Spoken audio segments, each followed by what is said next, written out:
Penchik maiga ganario gi prario gadek matayo chenro mag lupo yudo dok chien bang' jakanyo e sekta ma lupo golo luoro margi ni penchikno kidek thiro pith mar rech e nam Lolwe, gino manomiyo jokanyo e sekta no ochako chenro mar kawo pach jopiny ahinya to jolupo.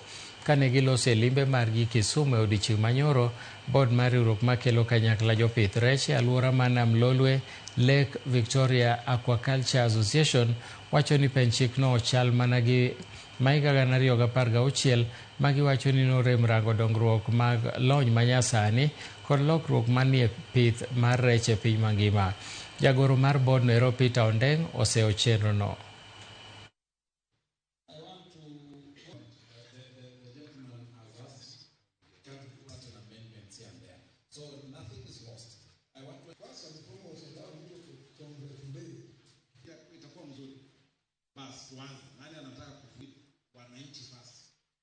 So the ministry doing another arm.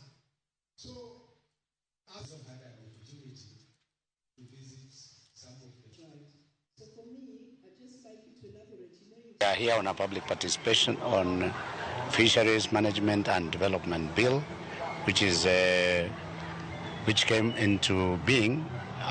Why we have this exercise is because the court pronounced itself that the law was not completely done well because it lacked a public participation. Wabiro kaendi kaka stakeholders gi jomoko mondo wawinje kaka parliament pango bill ma waneno ni bill madino chakore gi ministry.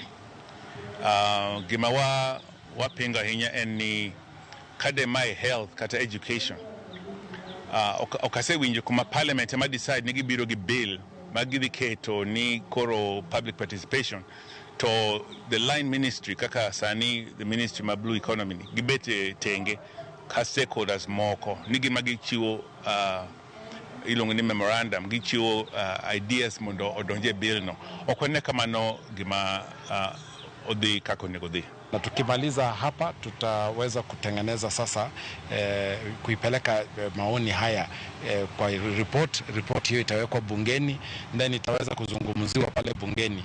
Alafu baada ya hapo itafanywa marekebisho kidogo kama yatakuwepo, na kama hakuna marekebisho basi tutakuwa tunaipitisha hiyo sheria ili iweze kusaidia watu wetu.